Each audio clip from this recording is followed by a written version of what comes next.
안녕하십니까. 오늘은 시편 35편 1절 말씀부터 읽겠습니다.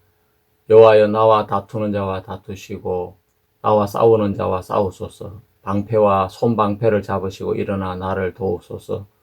창을 빼사 나를 쫓는 자의 길을 막으시고 또 내 영혼에게 나는 네 구원이라 이르소서. 내 생명을 찾는 자로 부끄러워 수치를 당케 하시며 나를 상해하려는 자로 물러가 낭패케 하소서. 저희로 바람 앞에 겨와 같게 하시고 여호와의 사자로 몰아내소서.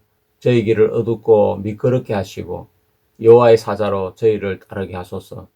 저희가 무고히 나를 잡으려고 그 그물을 웅덩이에 숨기고 무고히 내 생명을 해하려고 함정을 파싸우니 멸망으로 졸지에 저에게 임하게 하시며 그 숨긴 그물에 스스로 잡히게 하시며 멸망 중에 떨어지게 하소서.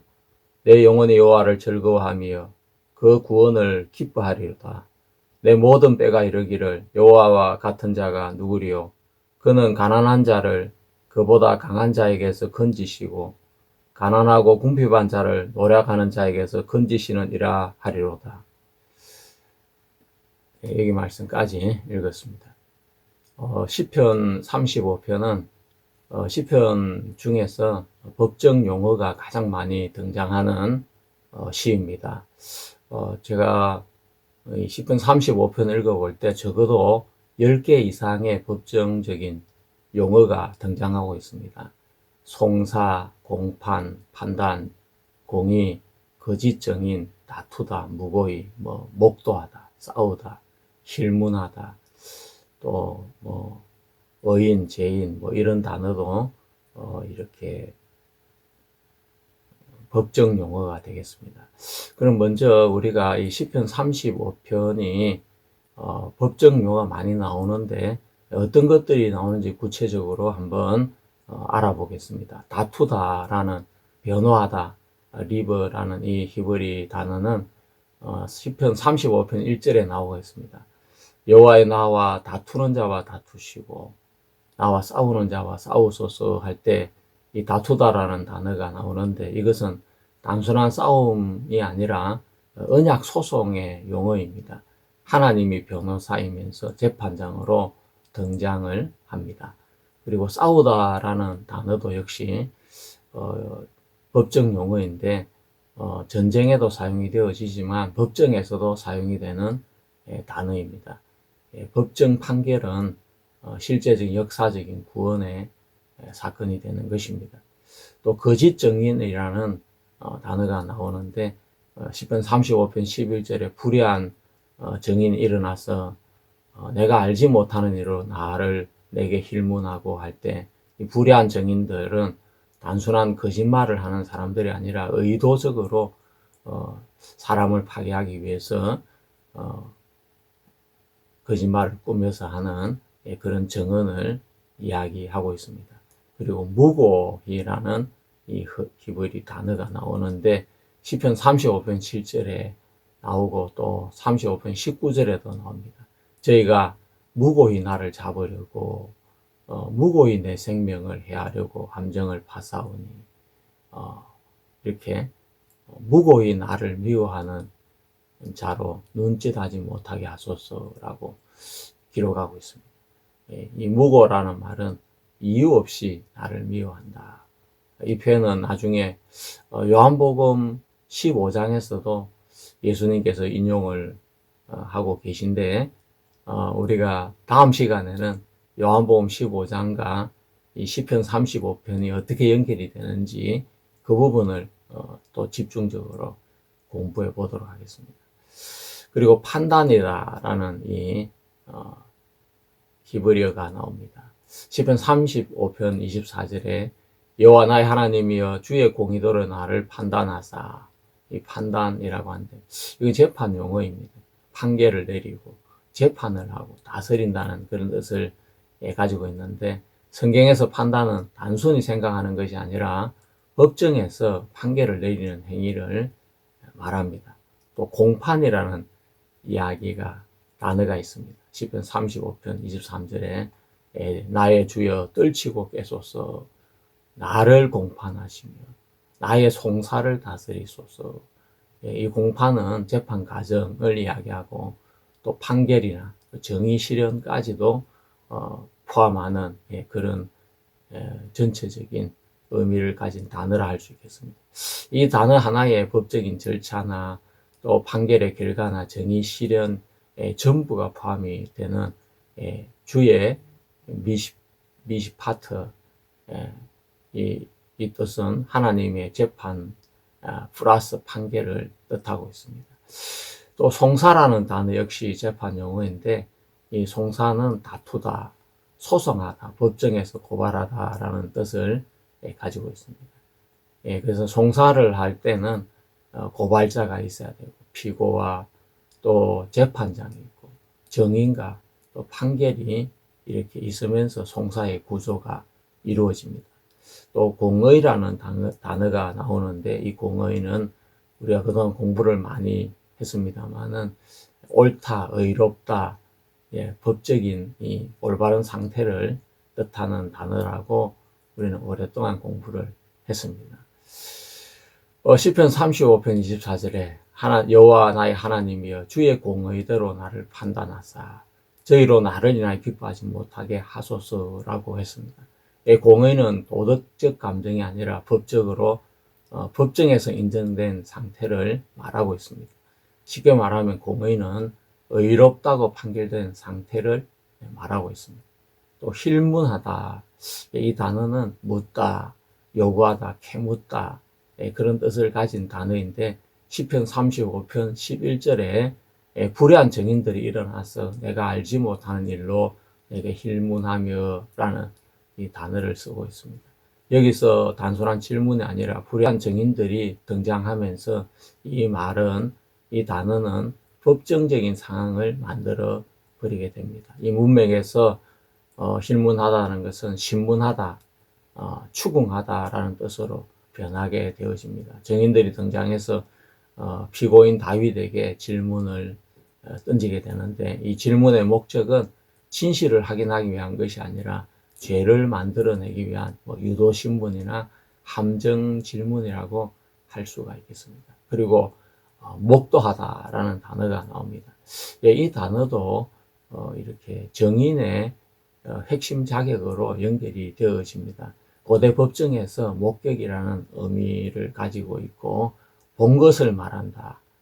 그래서 목도는 사실상 법정 기능을 가지고 있습니다. 본 것을 말하고 그래서 일반 동사이지만 법정에서는 정인으로 쓰일 때 사용되는 단어인 것입니다. 자, 우리는 이 시편 35편에서 이렇게 10가지가 넘는 다양한 법적인 용어가 등장하고 있는 것을 볼 수 있습니다. 고대 이스라엘은 법이 없는 사회 같은데 절대 그렇지 않습니다.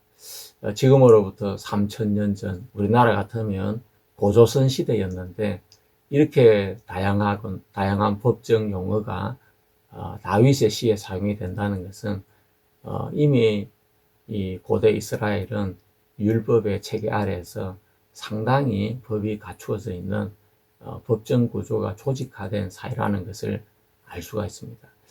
우리가 고대 사회는 미개하고 법이 없을 것으로 생각이 되고 현대 사회에 와서 법이 많이 체계화되고 복잡해졌을 것이라고 생각하지만 그렇지만은 않습니다.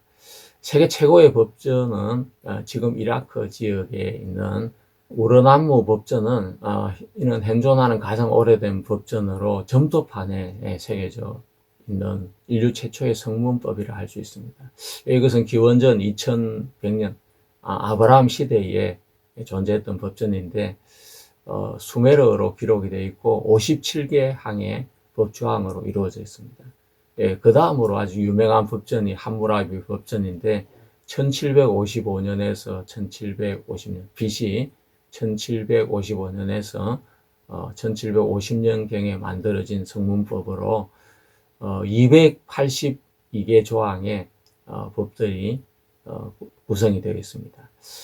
형법뿐만 아니라 가족, 물권, 상권 등 생활 전반의 규정을 포함하고 있습니다.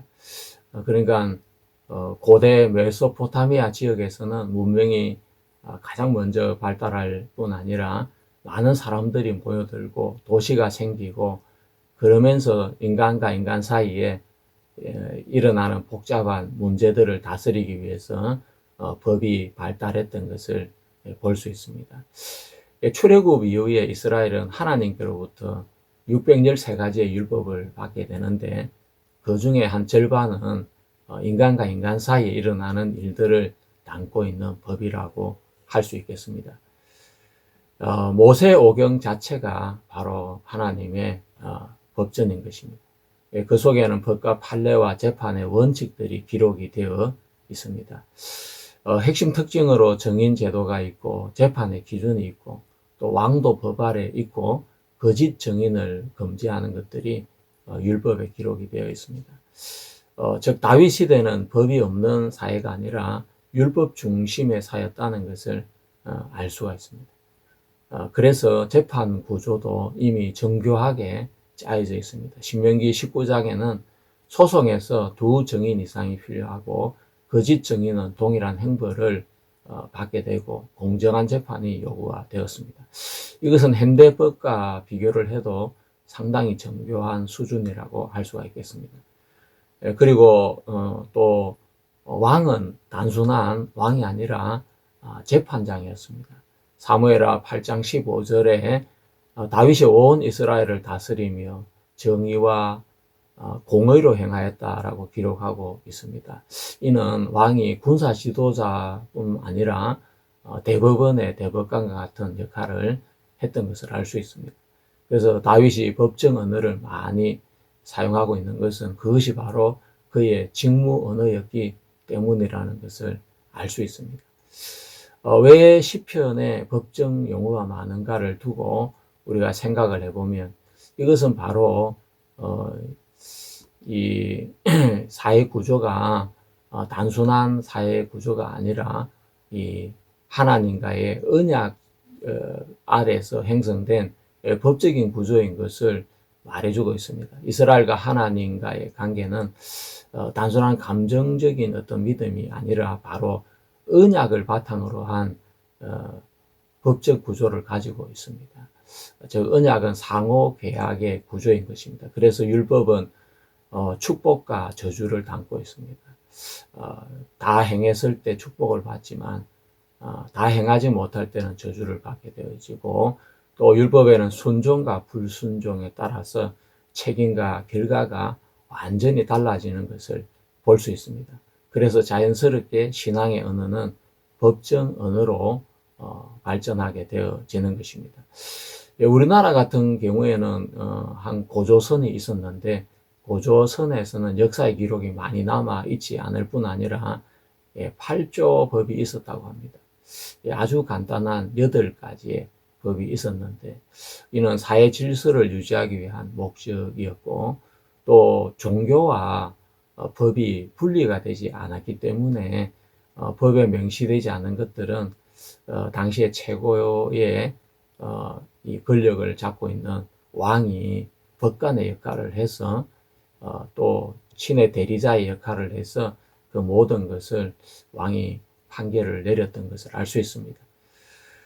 그래서 기록 문헌이 많이 제한이 되어 있고 그렇기 때문에 고조선 시대의 법은 아주 단순한데 그렇지만 그와 비슷한 시대에 존재했던 이스라엘의 법은 율법을 받았기 때문에 하나님께로부터 율법을 받았기 때문에 상대적으로 굉장히 체계화되어 있고 또 복잡한 율법 구조를 가지고 있는 것을 알 수 있습니다. 그래서 재판은 신앙의 행위와도 연결이 되어지고 또 이스라엘은 기록 문헌이 많기 때문에 이런 하나님의 율법이 기록을 통해서 전달이 되어졌습니다. 다윗이 법적 언어를 쓰는 진짜 이유는 하나님을 재판장으로 이해했기 때문입니다. 그래서 다윗은 자신의 상황을 시편에서 그냥 노래했을 뿐만 아니라 하나님에게 자신이 표고로서 정말 자신이 당하고 있는 억울한 상황을 판결해 달라고 노래하고 있는 것입니다. 여러분도 어떤 억울한 일을 만날 때 또 사람의 힘으로 해결되지 않는 어려움 부딪혔을 때 여러분도 누군가가 자신의 억울함을 재판해 주기를 바라는 그런 마음을 가지지 않습니까? 다윗 역시 그런 것입니다. 우리가 이스라엘은 3000년 전이었지만 원시 사회가 아니라 이미 고도로 조직화된 언약과 법의 공동체였다는 것을 우리는 시편을 통해서 더 분명하게 확인을 할 수 있습니다. 그래서 시편의 법정 언어는 자연스럽습니다. 신앙 자체가 법정 구조이기 때문에 그렇고, 다윗은 법을 배운 사람이 아니라 법 안에서 하나님을 만난 사람이라고 볼 수 있겠습니다. 시편 35편의 기본 성격은 이 시는 그냥 겉으로 보면 전쟁을 하는 시처럼 보이지만 실제로는 법적 탄원 시인 것입니다. 시편 35편은 형식적으로 개인 탄원 시면서 동시에 법정 소송을 담고 있는 시편입니다. 히브리 원문에서 법정 용어가 많이 이렇게 사용이 되고 있습니다. 이 사건적인 배경을 제가 생각을 해봤을 때 다윗은 골리앗을 죽이고 나서 사울의 사위가 되었고, 그런 사이에 다윗의 명성이 여인들의 입술을 통해서 온 이스라엘에 전파가 되어집니다. 그리고 다윗이 이 사울의 천부장이 되고 할 때에 그는 모든 일을 하나님을 의지해서 지혜롭게 행하게 되었고, 그 일로 인해서 모든 이스라엘 사람들에게 사랑을 받는 사람이 되었습니다. 하지만 이 일이 오히려 역효과가 되어서 사울은 다윗을 경계했고 첨하고 또 거짓을 일삼는 사울의 신하들이 다윗을 고발하는 사례가 성경에 종종 기록이 되어 있습니다. 에돔 사람 도액은 제사장이 다윗에게 먹을 것을 주고 골리앗의 칼을 주었다는 그런 상황을 정확하게 그 상황을 읽어서 전달하지 아니하고 사울이 좋아하는 쪽으로 내용을 편집을 이렇게 하게 됩니다. 다윗은 제사장에게 왔을 때 자기가 왕에게 쫓긴다는 그런 내용을 구체적으로 이야기하지 않고 왕의 일이 급해서 가는 중인데 음식이 없고 또 칼이 없다고 이야기를 했기 때문에 제사장 그 이야기를 듣고 다윗을 도와주고자 하는 마음이 일어나서 먹을 것을 주고 골리앗의 칼을 주었습니다. 하지만 도액은 그런 내용을 다 빼내고 다윗을 숨겨주기 위해서, 도와주기 위해서 아히멜렉이 다윗을 도와줬다고 고발을 하면서 그 고발로 인해서 아히멜렉뿐 아니라 제사장 85명이 죽임을 당하는 끔찍한 일이 있었습니다. 그 고발의 내용 하나하나는 정말 진실을 바탕으로 둔 것이 아니라 오늘 시에서 말하고 있는 것처럼 불의한 정인이 무고하게 다윗을 잡으려고 몽덩이를 파고 거물을 숨기는 것과 같은 그 행위라고 볼 수가 있겠습니다.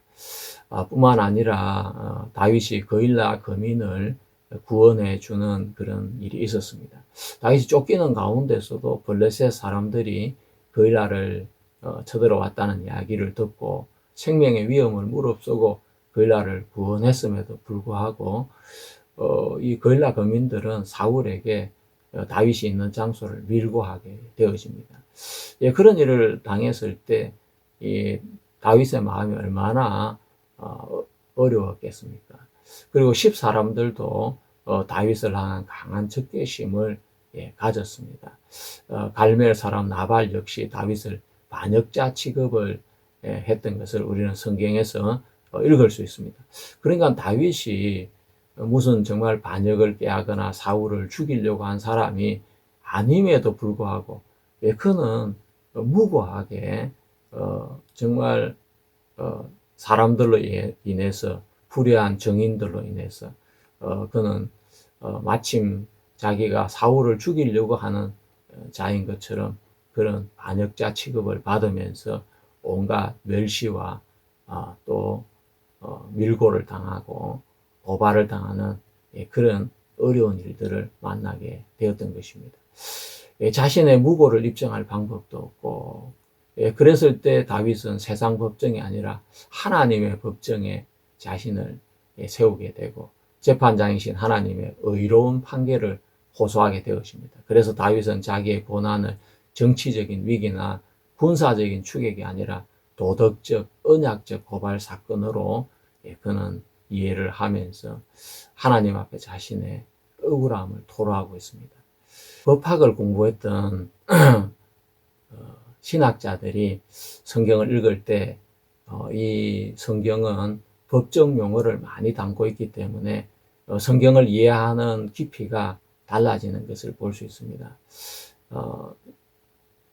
기독교 역사의 최초로 삼위일체를 주장했던 사람이 터툴리안이라고 합니다.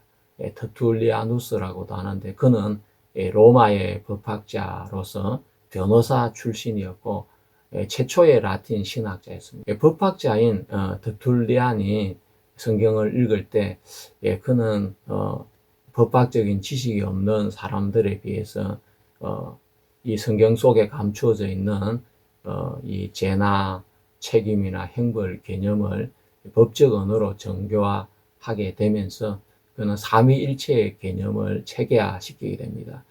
터툴리안이 삼위일체를 정교한 이유는 성부, 성자, 성령이 단지 하나님의 다른 모습이라고 하는 사벨리우스주의의 주장에 경고하기 위해서, 반박하기 위해서 그는 삼위일체를 주장하게 되어집니다. 그들은 아버지가 십자가에 못 박혔다고 말을 했는데 그것은 바로 복음을 무너뜨리는 일인 것입니다. 십자가에 못 박힌 것은 분명히 아들이었고 예수 그리스도신데 성부와 성자와 성령이 한 하나님이다라고만 그들은 생각을 했고 그 위격에 대해서 나누지 않았기 때문에 그런 오류를 범했던 것입니다. 그래서 위격이라는 것은 법정에서의 인격과 역할을 개념하는 그런 단어인 것입니다. 법정에서 사용되는 용어인 것입니다. 하나님은 한 실체이지만 구원의 역사 안에서는 새 법적인 주체로 구별되어 나타난다라고 그는 이야기하면서 삼위일체를 이야기했습니다. 한 본질, 새 위격이. 하나님은 한 분이시지만 하나님은 아버지시기도 하고 아들이시기도 하고 성령이시기도 하다. 그 위치에 따라서 하는 일이 달라지는 것입니다. 이것은 철학적인 추상이 아니라 법학적인 관계적인 언어인 것입니다. 그래서 법률학자였던 터툴리안의 눈에는 이 삼위일체의 개념이 쉽게 들어오게 되어졌던 것입니다. 하지만 그는 철학에 대해서 아주 강력하게 경계를 했습니다. 그래서 아테네가 예루살렘과 무슨 상관이 있느냐라는 표현을 그는 남겼고 철학이 신학과 무슨 상관이 있느냐라고 하면서 그는 비판을 했습니다. 복음을 사변으로 재구성하려는 시도를 경계했습니다. 그래서 이단들은 철학자로부터 태어났다라고 이야기를 하면서 나는 그것이 불합리하기 때문에 믿는다라는 또 아주 은혜스러운 말도 남겼습니다. 하나님의 계시는 인간의 이성 판결을 기다리지 않는다라고도 말을 했습니다. 자, 그리고 종교개혁의 불씨를 일으켰던 마르틴 루터는 역시 법학을 전공한 법학도였습니다. 그는 에르푸르트 대학에서 법학을 시작을 해서 나중에 수도사가 되면서 신학으로 전환을 하게 되었습니다. 그의 베이스가 바로 법학이 어느 정도 깔려 있었기 때문에 그는 로마서를 읽을 때 로마서 안에서 하나님의 의를 정확하게 읽어낼 수가 있었던 것입니다. 중세교회에서 죄는 도덕적인 결함으로 생각을 했고 은혜는 그 결함을 도와주는 약으로 생각을 하면서 하나님의 의라는 것은 점진적인 변화로 해석을 했습니다. 하지만 법학을 전공을 했던 신학자인 마르틴 루터가 로마서를 읽으면서 발견한 의는 바로 법정 판결 용어였습니다. 루터는 내가 하나님의 법정에 섰을 때 난 어떤 판결을 받을 것인가, 하나님 앞에 있는 법학자의 질문인 것입니다. 의는 상태가 아니고 판결인 것입니다. 그래서 하나님이 죄인을 의롭다고 하신 그 법정 판결 용어를 그는 읽어내면서 야, 하나님이 나를 의롭다고 선언했다면 나는 의인이다. 그러면서 그는 하나님의 의를 받게 되었고 이제 죄에서 벗어나 의인이 되었던 것입니다. 이 변화는 법정 선고 언어인 이 하나님의 의를 발견하면서 이루어졌습니다. 이 루터가 말하고 있는 의의 핵심은 전가입니다. 이 전가라는 것은 내 죄가 그리스도에게 전가되는 것을 말을 하고 또 그리스도의 의가 나에게 전가되는 것을 이야기하는데 이 전가라는 이 단어는 바로 법률 용어인 것입니다.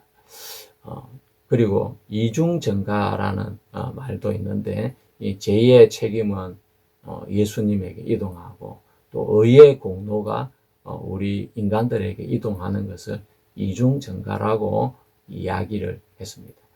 또 그는 동시에 의인이고 죄인이다라는 말을 남겼습니다. 시물 유스투스의 페카토르라는 말을 남겼는데 이 말은 인간의 성품 자체는 죄인이지만 인간의 법정 지위는 완전히 의인이라는 뜻을 가지고 있습니다.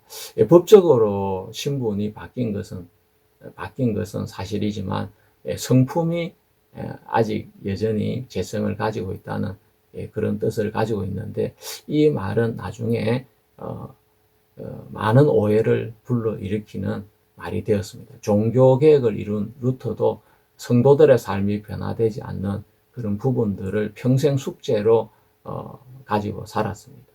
어렵다는 것을 믿고 구원을 받았지만 이 육신을 가지고 있는 동안 그 육신 속에서 일어나는 죄성을 인해서 늘 이렇게 죄와의 고통 속에 있는 그런 표현을 의인이면서 죄인이라고 표현을 했는데 법정 용어는 두 개를 같이 섞어서 쓸 수가 없습니다. 그것은 너무 정확한 사실인데 법학을 조금 공부했던 루터가 두 개의 서로 다른 무죄면서 징역 10년이다. 무죄면서 징역 5년이다. 그렇게 이야기한 것과 같은 아주 루터의 생애에 치명적인 실수가 아닌가 생각이 됩니다. 칼뱅 역시 그는 정식 법학자로 출발을 하게 되어집니다. 그는 로마법을 전공을 한 사람인데 그가 기독교 강요를 썼는데 법적 논정 구조로 되어져 있습니다. 법학적인 특징, 또 율법의 삼중 용도의 정식화, 언약 개념을 법적 조약적인 틀에서 설명을 한 그런 내용들이 칼뱅이 법학을 공부한 법학도로서 아주 성경을 잘 풀어낸 한 부분이라 할 수 있겠습니다. 법학자인 칼뱅은 성경을 읽으면서 감정의 이야기가 아니라 언약을 근거로 한 하나님의 법정 기록으로 보았습니다. 그렇지만 칼뱅에게도 잘못이 하나 있다면 율법을 그는 다시 세우는 아주 법학의 가장 중요한 원칙 하나를 파괴하고 강가를 하게 됩니다. 새 언약이 오면 옛 언약은 효력을 상실하게 되는 것이 아주 법학의 기본적인 원리라고 할 수 있겠습니다. 그것을 신법 우선의 원칙이다라고 보통 이야기를 하는데 뭐 채무경신이라고도 하고 그래서 새 언약이 왔음에도 옛날 언약이 살아있는 것은 이 법의 원리를 완전히 폐기한 것이 되는 것입니다. 예수 그리스도는 성찬을 대하시면서 그런 새 언약을 세워주셨습니다. 그래서 옛 언약은 자동스럽게 폐하게 되어지는데 그 원리를 무시를 했습니다. 히브리서 8장 13절에는 새 언약이라 말씀하셨으니 첫 것은 날 가지게 하신 것이니 날 가지고 세하는 것은 없어져 가는 것이니라 라고 히브리서는 이야기하고 있습니다. 법학도인 루터도 하나님의 의를 발견하는 데는 엄청난 공헌을 했지만 또 법학적으로 모순이 되는 의인이면서 동시에 죄인이라는 말을 남겨서 법학도로서 치명적인 잘못을 범했다면, 예, 칼뱅 역시 그 법학을 전공한 사람으로서 새로운 법이 왔는데도 불구하고 옛 언약인 율법을 다시 끌고 와서 율법의 제3 역할을 그가 강조한 것은 치명적인 실수가 아닌가 생각이 됩니다. 저빈걸리도 역시 인문학이나 법학적인 교육을 전공했습니다. 그래서 그는 특히 지리시법의 법률 정치 구조 개혁을 주도하게 되었습니다. 법학 역량의 교회와 시민 질서의 관계를 법적으로 재구성하게 되었습니다. 이렇게 법학을 전공한 루터나 칼뱅이나 저빈걸리나 이런 분들이 성경에 나타나 있는 글들을 읽으면서 그 안에 담겨 있는 복음의 의미를 다른 사람보다 훨씬 더 강력하게 발견할 수 있고 분명하게 발견할 수 있고 그래서 종교개혁을 하는데 큰 힘을 실었던 것을 볼 수가 있습니다.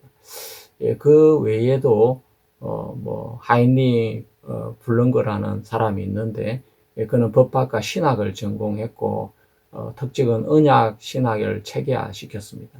법학의 역량으로 성경을 하나의 언약적인 법 질서로 이해하고 정치, 사회, 질서와 신학을 연결을 시켰습니다. 이런 종교개혁에 연관되어 있는 많은 분들이 법학을 전공했다는 것을 우리는 알 수가 있습니다. 여러분 수고하셨습니다. 오늘 머리가 많이 복잡했을 텐데 다음 시간에는 우리 시편 35편의 말씀이 어떻게 요한복음에서 예수 그리스도 입술을 통해서 실현이 되어지는지 그 부분을 같이 나누도록 하겠습니다. 여러분 다음 시간에 뵙겠습니다. 수고했습니다.